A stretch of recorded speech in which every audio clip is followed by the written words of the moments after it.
ഈ നിലമ്പൂരിൻ്റെ വളർച്ച തുടങ്ങുന്നത് നിലമ്പൂർ കോവിലകത്തിൻ്റെ ഉദയത്തോടെയാണ്. നിലമ്പൂരിൽ ഇന്ന് കാണുന്ന അടിസ്ഥാന സൗകര്യങ്ങളുടെ എല്ലാം തുടക്കം നിലമ്പൂർ കോവിലകത്തിൻ്റെ സംഭാവനയാണ്. അധികാര രാഷ്ട്രീയത്തിൻ്റെ പോർവിളികളും അവകാശവാദങ്ങളും കോലാഹലം സൃഷ്ടിക്കുന്ന തെരഞ്ഞെടുപ്പ് പ്രചരണത്തിൻ്റെ നിലമ്പൂരിൻ്റെ ചരിത്രത്തിലേക്ക് ഒരു എത്തിനോട്ടം.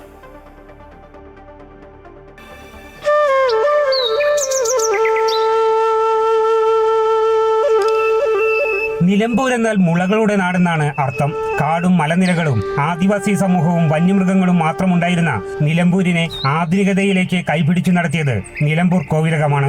നൂറ്റാണ്ടുകൾക്ക് മുൻപ് സാമൂതിരിയുടെ സാമന്തന്മാരായി എത്തിയവരാണ് നിലമ്പൂർ കോവിലകം സ്ഥാപിച്ചത്.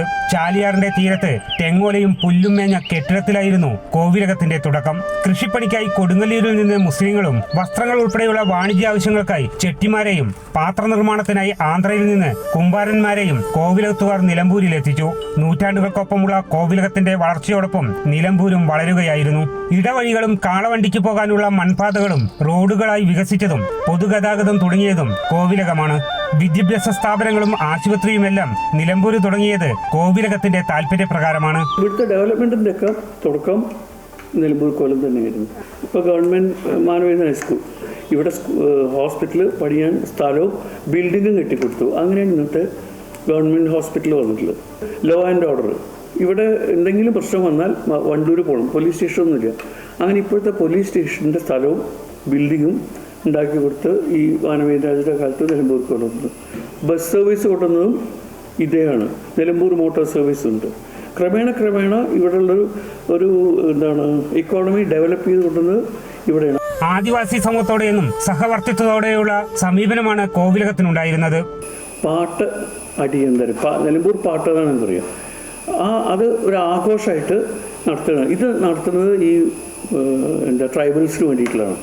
ഗൂഡല്ലൂർ ഊട്ടിയൊക്കെ തോടന്മാരില്ലേ, ഈ ഡോഡപ്പറ്റ എന്നുള്ള സ്ഥലത്തില്ലേ, അവിടെ നിന്നുള്ള തോടന്മാരും ഇവിടെ കരുളായി മാഞ്ചേരി മലവാരങ്ങളൊക്കെ ഇല്ലേ, അതിൻ്റെ ഉള്ളിൽ നിന്നുള്ള ഈ ട്രൈബൽസൊക്കെ ഇവിടെ വരും. എന്നിട്ട് അവിടെ ഗ്രൗണ്ട് ഉണ്ട്, അമ്പലത്തിനുണ്ട്, അവിടെ ടെൻ്റ് അടിച്ച് താമസിക്കും.